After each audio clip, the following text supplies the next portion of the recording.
काय मग ओळखलत का मला? होय, मी सावित्री, सत्यवानाची नव्हे बरं का, ज्योतिबांची सावित्री. ज्ञान नाही, विद्या नाही, विद्या असूनही डोके चालत नाही, त्यासी माणूस म्हणावे का? होय, मी सावित्री, खंडूजी नेवासे पाटील यांची मुलगी, तर आई वडिलांची लाडकी.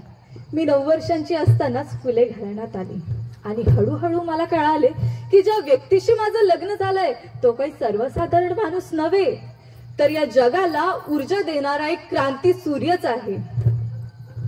त्या काळात बायांना कसं उंबारणं ओलांडण्याची सुद्धा परवानगी नव्हती.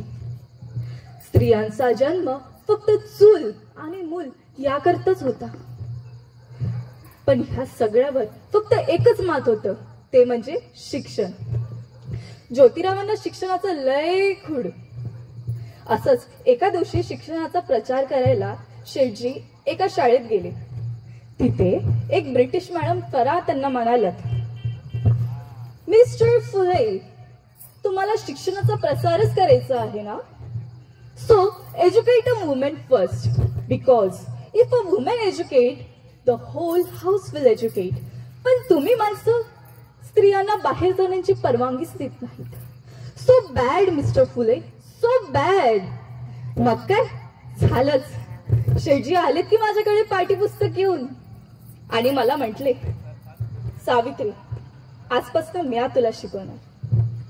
मग झाला माझा तिथनं शिक्षणाचा प्रवास सुरू. शेठजींनी माझ्या या थरथरणाऱ्या हाताला पकडून मला लिहायला आणि वाचायला शिकवले. शेठजी हे फक्त नाव नाही तर वादळ आहे, विचारांचं वादळ आहे. आणि हे वादळ ज्यांच्या लक्षात आलं त्यांना शेठजींचे विचारही समजले. पाटीवर सगळ्यात पहिला शब्द मी लिहायला शिकले तो म्हणजे शेठजी. शेठजी हे फक्त नाव नाही तर स्त्री शिक्षणाचा जणू सूर्यच. होय, मी शिकले.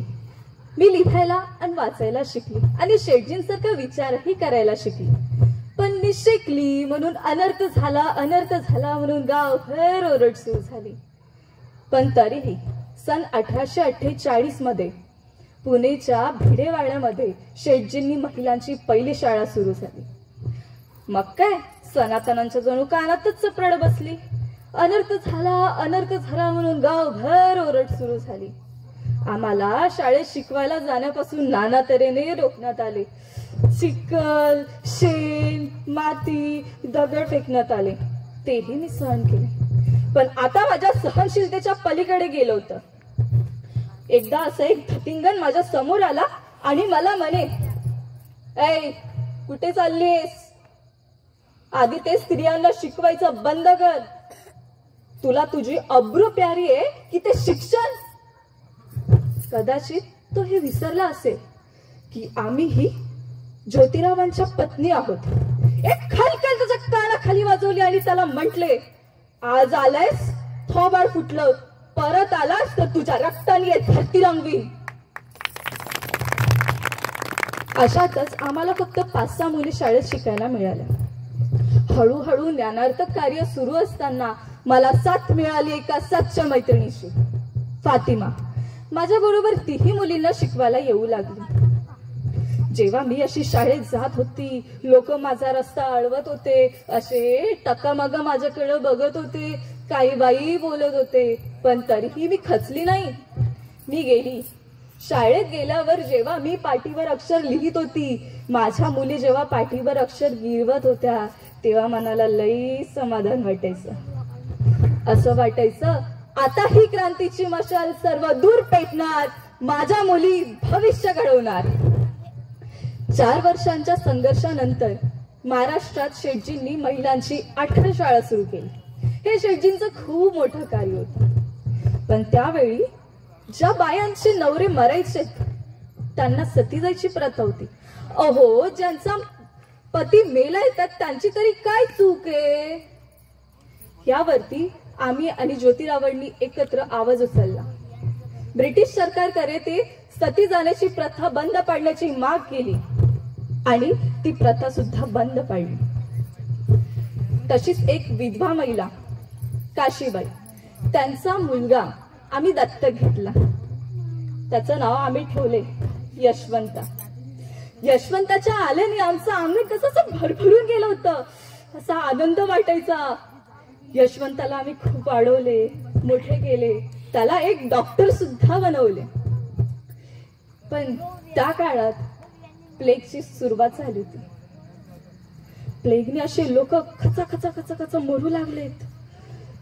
मी यशवंताला म्हटले, यशवंता, आपल्याला हॉस्पिटल उभारायला हवं. यशवंताने हॉस्पिटल सुद्धा उभारले. त्या हॉस्पिटलमध्ये आम्ही रुग्णांचे खूप उपचार केले. पण प्लेग हा संसर्गजनिक होता. एक ना एक दिवस तो मलाही होणार होता, माझ्या यशवंतालाही होणार होता. माझा जन्मच या समाजासाठी झालाय आणि या समाजासाठी जर मला मरायचं असेल तर मरणा, तुझं स्वागत आहे. सावित्रीची मी सावित्रीबाई झाली, सावित्रीबाईची मी सावित्री माई झाली. आम्ही खूप कष्ट केलेत आणि खूप संघर्षानंतर मुलींना शाळा सुद्धा सुरू झाल्यात, मुलींना शिक्षण भेटलेत. ज्या रूढी परंपरा, चुकीच्या रूढी परंपरा होत्या त्या सुद्धा आम्ही बंद पाडल्यात. आणि म्हणूनच विद्येविना मती गेली, मती विना नीती गेली, नीती विना गती गेली, गती विना वित्त गेले, वित्त विना शूद्र खचले. असे अनेक अनर्थ एका अविद्येने केले, असे अनेक अनर्थ एका अविद्येने केले. म्हणून मी तुम्हाला एवढंच सांगू इच्छिते की मुलींना शिकवा, त्यांना वाढवा. कारण एक मुलगा